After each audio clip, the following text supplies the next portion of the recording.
this is Muhammad Ayyat and this is my channel, and this is chapter 8, Quadrilaterals and other polygons. Polygon is a closed geometric figure made up of line segments. Okay, then we can call a triangle polygon because there are three line segments and this is a closed figure. This is a closed figure. We can consider this square as a polygon because it consists of line segments and it is a closed figure. Now we call actually the segment line inside the polygon drawn from one vertex to another. Actually this is one vertex, one vertex, one vertex.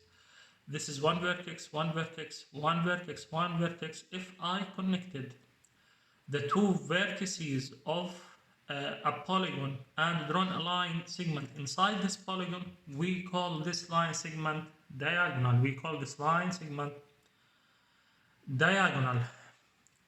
Okay, now we have names for the different type of polygons depending on the number of sides. The first one and the most popular one is triangles. Okay, each triangle has three sides. Each triangle has three sides, and we already studied triangles in details in the previous chapter. Now our chapter today mainly talking about quadrilaterals, which consists of four line segments. Actually, it's not only a square, could be rectangle, could be rhombus, could be trapezoid, could be any other shape. Consists of four line segments and this shape should be enclosed. Pentagon consists of 5 sides, hexagon consists of 6 sides, octagon consists of 8 sides, decagon consists of 10 sides. Actually, you should memorize those names because they are important. Now, let's talk about regular polygon. When I say regular polygon, I mean that all sides have the same length and all angles have the same measure. Actually, in triangles, we have 3 sides, we have 3 angles. Quadrilaterals, we have 4 sides, we have 4 angles. Pentagon, we have 5 sides, 5 angles, etc. So any polygon, we can call any polygon a regular polygon when all sides and all angles of this polygon are congruent. Okay, now the regular 3-sided polygon is equilateral triangle. Okay, again, the regular 3-sided polygon is triangle. We call it an equilateral triangle, and we already studied this shape. All angles are equal and each angle measure is 60 degrees. Okay, and all sides are equal. Regular quadrilateral is a square because all sides are equal and all angles are equal. Now this is the shape of regular pentagon. All sides are equal, they have the same length, and actually all angles are equal, they have the same measure.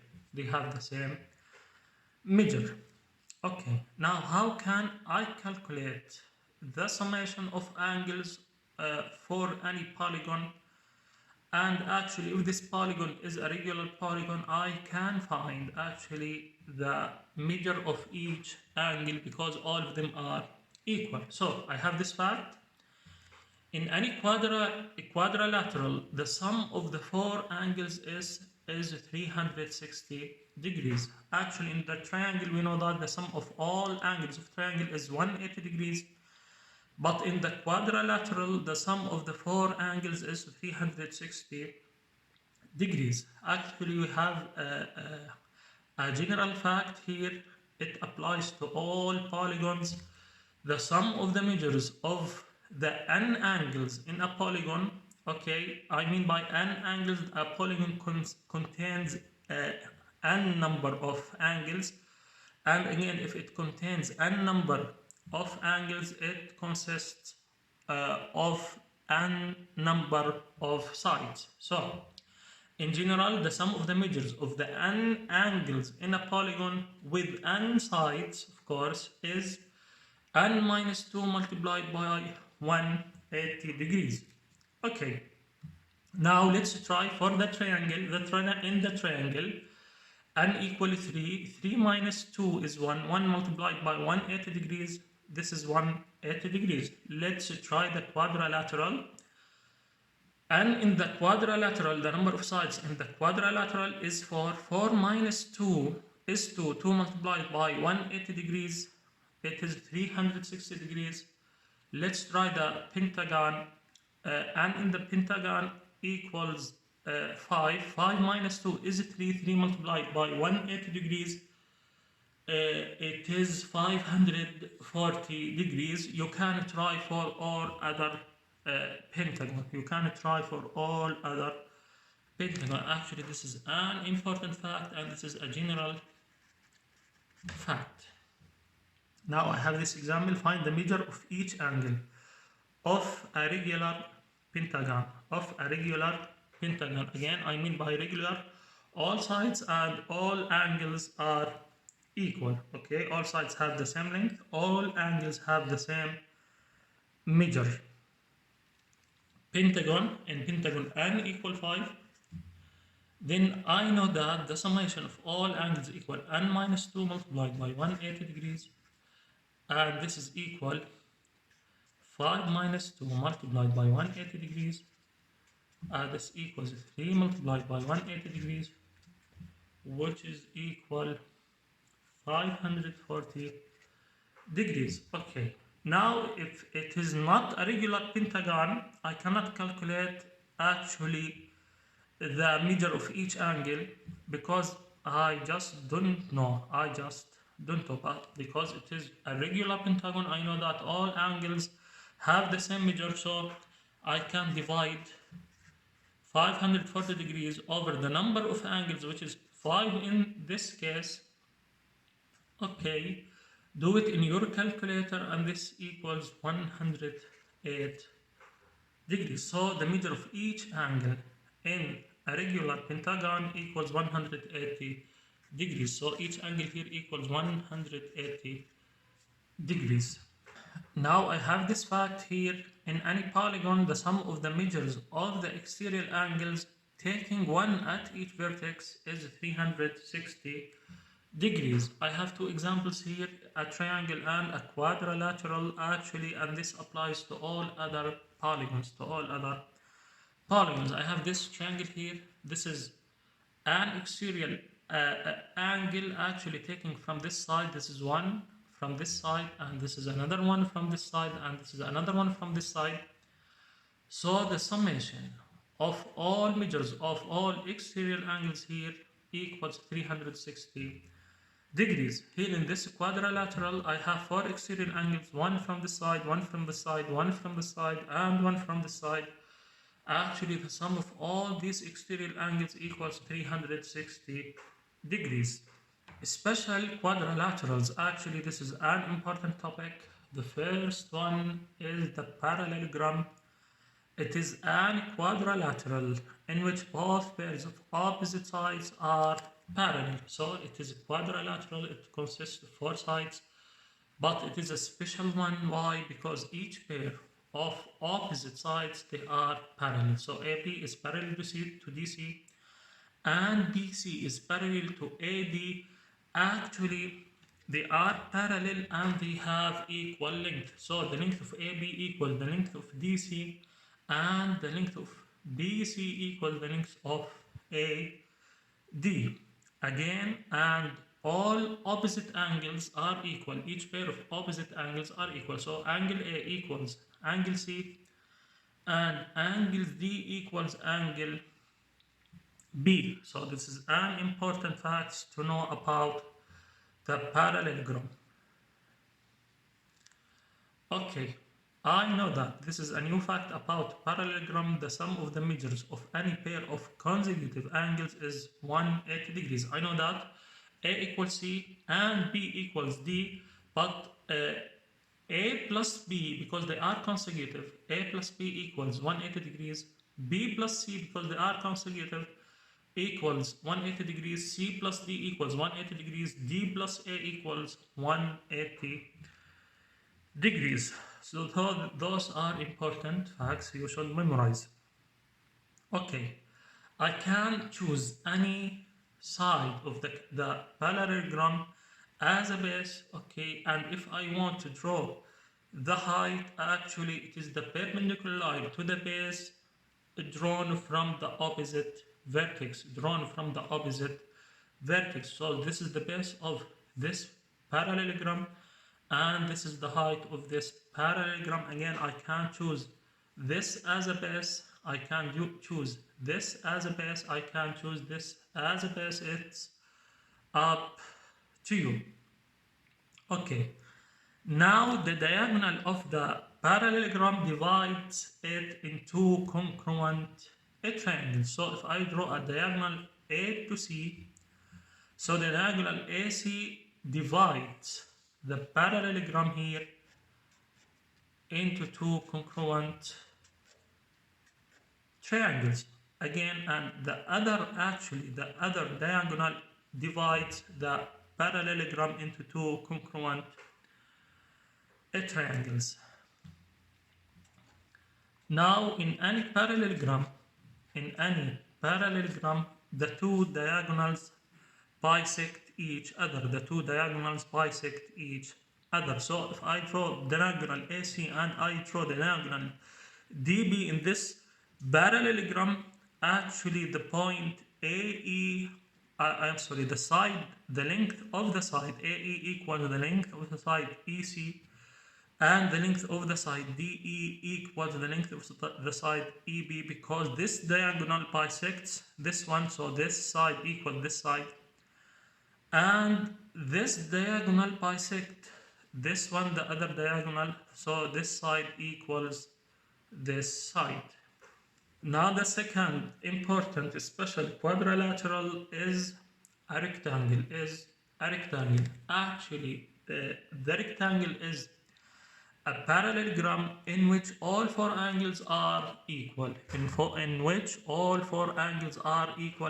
if they are equal, then they must be right angles.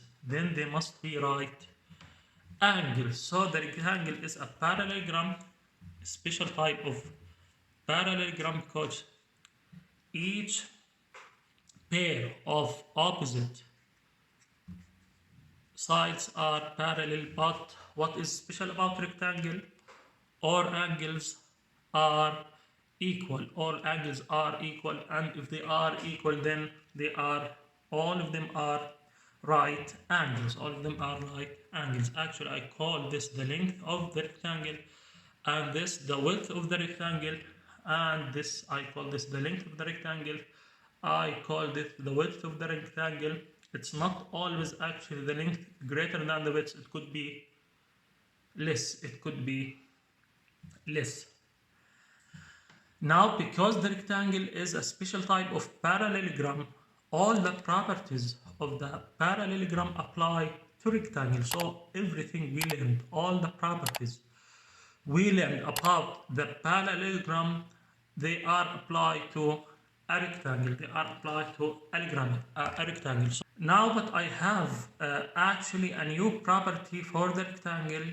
Okay, the diagonals of a rectangle have the same length. Actually, for the parallelogram, this is not correct, but for the rectangle, it is correct. So the diagonals of a rectangle have the same length. So AC equals BD, and because each diagonal bisects the other diagonal into two equal parts, okay, so this equal this and this equal this, and because the diagonals are equal, so all of the segments here, they are equal. So EC equals ED equals EA equals EB.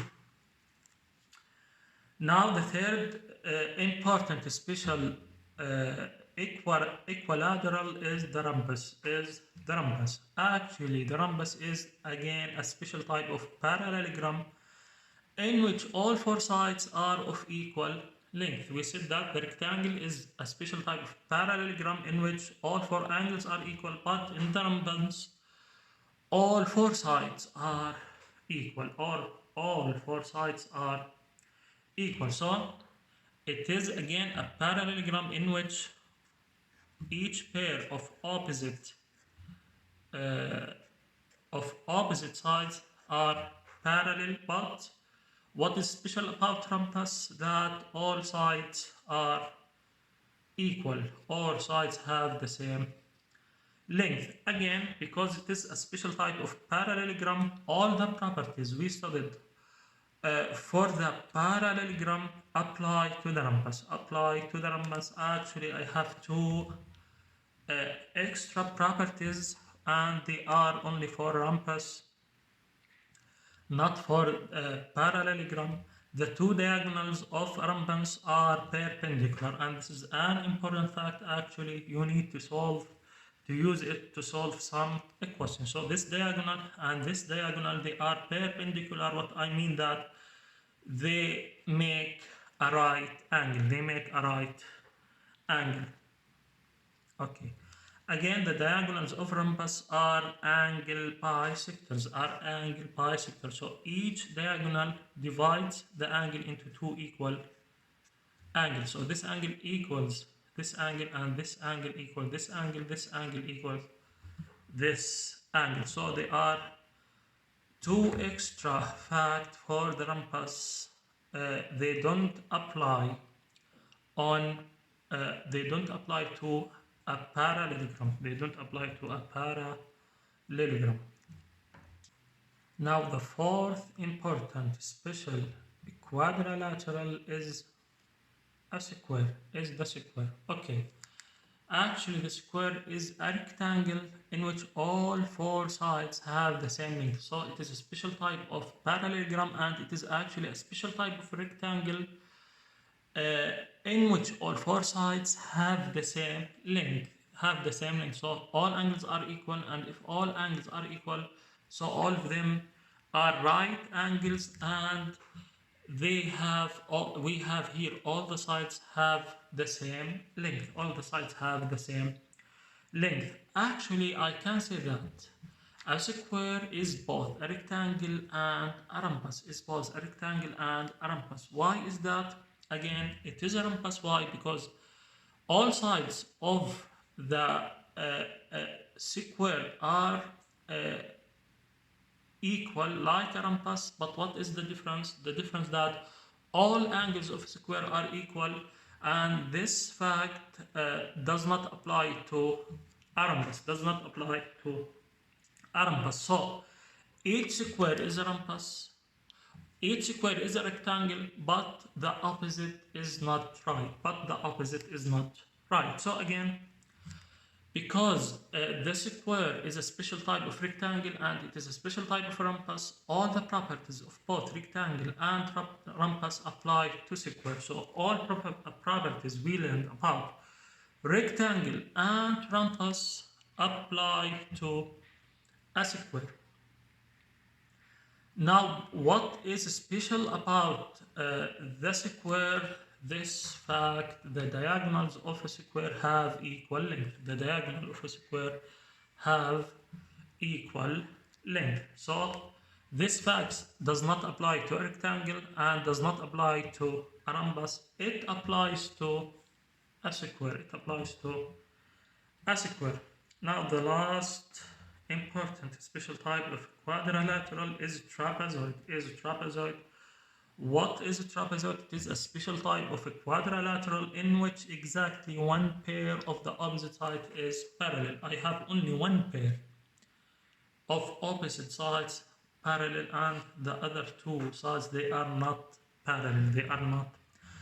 parallel. Actually, this is a trapezoid, and this segment is parallel to this segment. This side is parallel to this side, but this side is not parallel to this side, I call this the base, and the other one I call it the base. So each trapezoid has two bases, base 1 and base 2, and the height is the line segment drawn from one of the bases to the opposite uh, vertex, and this segment should be perpendicular to the base, should be perpendicular to the base. So I can call this line segment as a height or altitude of the trapezoid.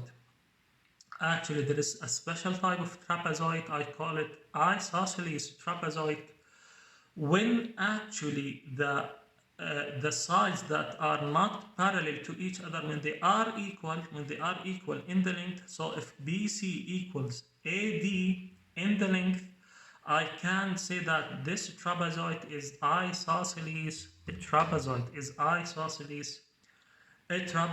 and in each isosceles trapezoid, I have the two diagonals have equal sides. So the two diagonals of isosceles trapezoid have the same length. So AC equals DB. Now this is an important topic in this chapter. Many questions appear frequently in the exam deal with this topic. The perimeters and areas of quadrilaterals. The perimeter and area of quadrilaterals. Okay, actually you need to memorize all these formulas. You are going to need them to solve the problems in M1 exam. So let's start with perimeters. The first one is the rectangle. The perimeter of the rectangle actually equals L plus W plus L plus W. L equals L, each opposite sides are equal in length, so it equals 2 multiplied by L plus W. I have 2L plus 2W. In the square, actually, because all sides are equal, so the perimeter equals S plus S plus S plus S, and this is what for S. Now let's talk about areas. The area of parallelogram equals the base multiplied by the height. As I told you, I can choose any side of the parallelogram as a base and draw a perpendicular line to this base here, and it should be drawn from the opposite vertex. I can call this a height, and again the area of this parallelogram equals the base multiplied by the height. Actually I can choose this as a base, okay, and draw a height which is perpendicular to this base from opposite vertex, Then if this is base 2 or base 1 and this is height 1, the area of this parallelogram equals base 1 multiplied by height 1, because we are talking about the same parallelogram. Those two areas are equal. The area of rectangle is the length multiplied by the width. The area of a square is the length squared, so S multiplied by S, it is S squared. Actually there is another handy formula for a square. If I know the length of the diagonal, of course, using special right triangle 45 45 90 degrees triangle, I can calculate the side length of the square, and after that I can use this formula to calculate the area. But if I don't want to do that and I memorize this one, I can do it immediately. The area of any square is 1/2 multiplied by the diagonal square, So I can use this one if I know the diagonal and I don't know the side length of the square. I only multiply d squared by 1/2, and this is the area of the square. In the trapezoid, the area of the trapezoid is, let's say it is the arithmetic mean of the bases, so it is b1 plus b2 all over 2 all multiplied by 1/2 multiplied by the height of the trapezoid, So it is again the arithmetic mean of the two bases, b1 plus b2 all over 2 multiplied by the height of the trapezoid. Let's solve this example. What are the perimeter and area of a rhombus whose diagonals are 6 and 8? So I have a rhombus whose diagonals are 6 and 8. So I need to solve this equation. First, I need to draw the rhombus and draw the diagonals. So I know from the properties or the fact I learned for the rhombus, the two diagonals are perpendicular. So the two diagonals are perpendicular. So this is a right angle, this is a right angle, this is a right angle, this is a right angle. So this is the first important fact. The second important fact, each diagonal of the rhombus bisect the other diagonal. So if BD equals 8, then this is 4 and this is 4, and if AC equals 6, this is 3 and this is a 3. Okay, now I know that this is a right triangle.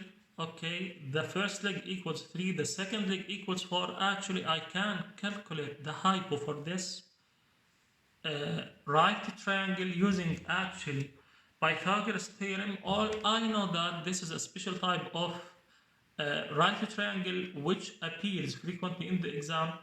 If the two legs of this right triangle is 3, 4, then the hypo equals 5. The hypo equals 5. This is 3, 4, 5. A triangle, if you remember. So let's say I didn't recognize that it is 3, 4, 5 triangles. I need to just use what Pythagoras theorem. I need to find the hypo, which is equals square root of a squared plus b squared, the first leg squared plus the second leg squared under the square root. So c equals square root of 3 squared plus 4 squared, and this equals square root of 25. So c equals 5. So I can do it both ways. If I recognize that this is 3, 4, 5 right triangle, I will save time. If I didn't, I need to apply Pythagoras theorem. Actually, all these 4 triangles are congruent. So this 3, 4, 5. Again, I told you this is a right angle, this is a right angle. So this and this and this and this, they are congruent. They have the same area. So if I want to calculate the area of this rhombus, actually it equals the summation of all areas, and all areas are equal. So it is 4 multiplied by the area of one triangle. So the area of this rhombus equals 4 multiplied the area of triangle. Choose anyone, A, B, E. Actually, I know that the area of the triangle is 1/2 the base multiplied by the height. And in the right triangle, if I choose one of the legs as a base, then the other leg will be the height. So this equals 4 multiplied the area of the triangle, which is 1/2 the base, which is 3, multiplied the height, which is 4. So 1/2 with 4, this is 2 multiplied by 3, this is 6 multiplied by 4, this is 24. Then the area of this rhombus is 24. I need to calculate the perimeter. Actually, the perimeter equals all sides. I need to add all sides, and as I know that the rhombus has equal sides, so this is 5, this is 5, this is 5, and this is 5. So this is 4 5s, and this equals 20.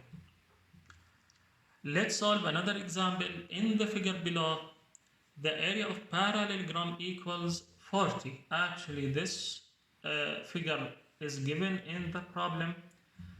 The side DC in the parallelogram has length of 10. The side AD of the parallelogram has a length of 5. So those are given, and the area is given as well. I need to solve for the area of those different shapes. The first shape is the rectangle AFCE. I need to find the area of this rectangle. Number 2, the trapezoid AFCD. AFCD. I need to find the area of this trapezoid. AFCD. The third one is to find the area of the triangle BCF. So I need to find the area of this triangle BCF. Let's start with the first one. The area of the rectangle, I know that the area of the rectangle equals length multiplied by the width. So the length is, in my case, is EC multiplied by the height, and in my case actually the height is AE or FC. So it could be any one of those, AE.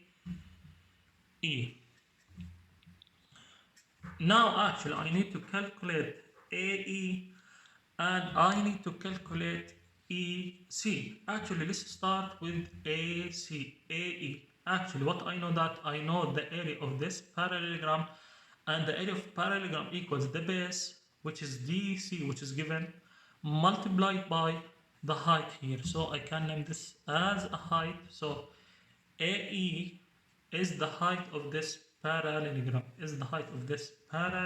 So I need to calculate h equals the length of AE. So I know that. So I need to calculate this, then I need to calculate this. I need to calculate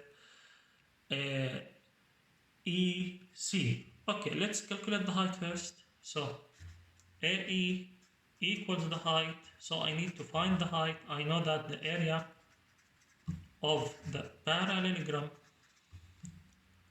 ABCD equals the base, which is DC in my case, multiplied by the height, which is the AE in my case. So it is the base multiplied by the height. I know that the area of the parallelogram is given, so it is 40 equals the base is given 10. I need to calculate the height, and in this case the height equals 40 over 10. Then the height equals what? Equals 4. Again, AE equals 4, so I know this part, so it is okay. Now I need to calculate EC. Actually, I know that the length of EC equals the length from here to here, DC, which is 10. Actually, I know, minus DE, minus the length of DE. So I need to calculate the length of DE. So in this graph, actually, I know this leg of this right triangle, and I know the length of the hypo, it is 5. So I can calculate actually DE, the other leg. So DE equals the square root of the hypo squared minus, again, the other leg squared. Or again, it is a special right triangle.